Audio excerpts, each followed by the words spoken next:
Perempuan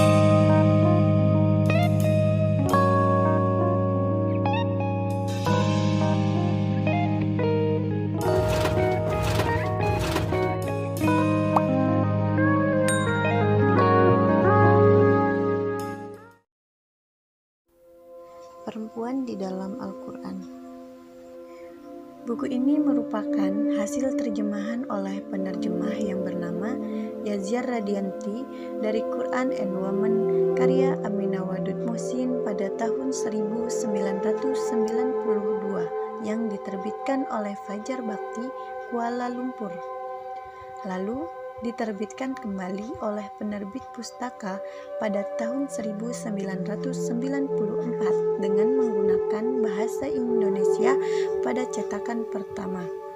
Buku dengan ketebalan 167 halaman ini merupakan buku lama yang masih relevan untuk kita baca.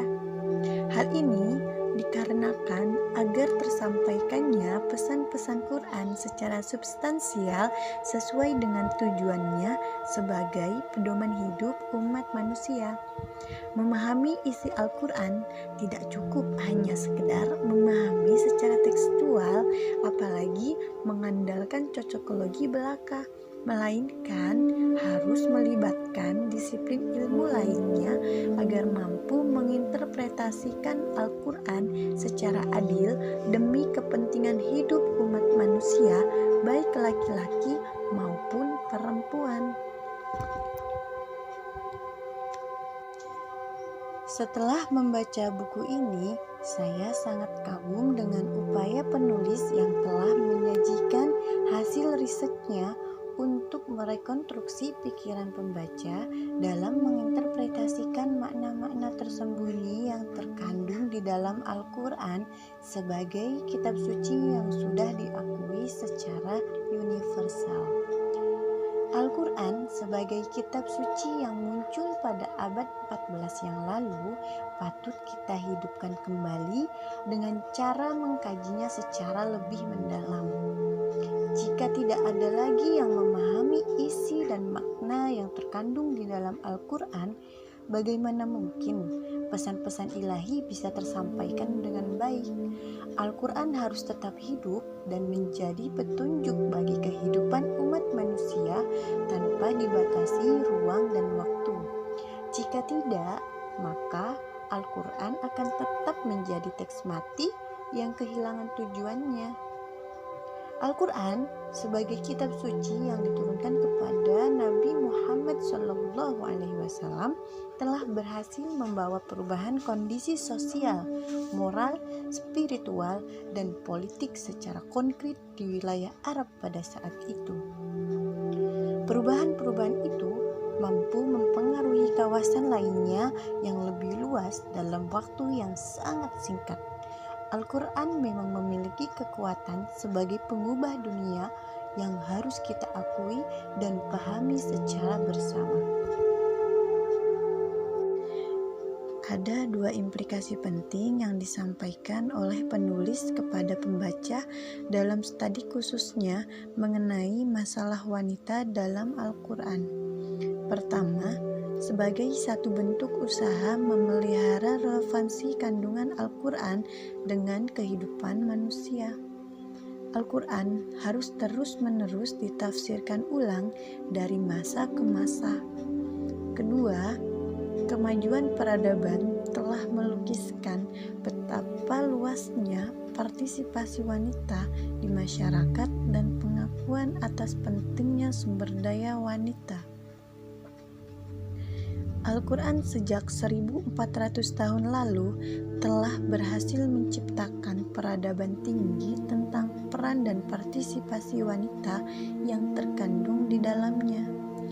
Al-Qurannya satu, tapi penafsiran atas nasnya sangatlah banyak. Jadi, jika ada penafsiran yang hanya menyudutkan dan membatasi peran dan partisipasi wanita dalam kehidupan sosial masyarakat, pada hakikatnya bukan ayat-ayat Al-Qurannya yang membatasi kaum wanita, melainkan penafsiran atas nasnya yang menjadi penyebabnya, bukan Al-Quran itu sendiri. perlu ditekankan kembali bahwa ayat-ayat dan prinsip-prinsip Al-Quran tidaklah berubah. Ia bersifat fleksibel dan universal. Karenanya, yang berubah adalah bagaimana kapasitas pemahaman dan perefleksian prinsip-prinsip ayat tersebut di dalam suatu masyarakat. Oleh sebab itu, untuk memahaminya pun tidak cukup hanya dari perspektif kebudayaan tunggal, apalagi perspektif masyarakat Islam pertama pada zaman Rasulullah, melainkan harus dengan perspektif yang lebih berkeadilan bagi kedudukan manusia, laki-laki dan perempuan. Jadi, bagi kaum perempuan dimanapun Anda berada, Islam itu ramah terhadap kaum perempuan. Pedoman kitab sucinya pun memberikan banyak kemuliaan bagi kedudukan perempuan yang lebih manusiawi dari sebelumnya. Peran dan partisipasi sudah diakui sejak dulu kala. Jika laki-laki dan perempuan saling memiliki peran penting dalam menjalani roda kehidupan ini untuk lebih berimbang, kenapa harus ada diskriminasi yang mampu menghambat perkembangan potensi yang dimiliki oleh perempuan dalam peran dan partisipasinya di tengah masyarakat yang modern ini?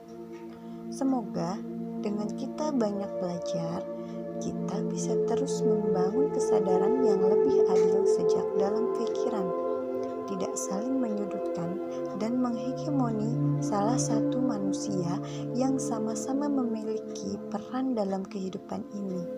Kita di mata Tuhan itu setara, tidak ada yang lebih tinggi di antara salah satunya. Itulah pesan-pesan yang dapat saya ambil setelah membaca buku ini. Semoga kalian semua tidak puas ya.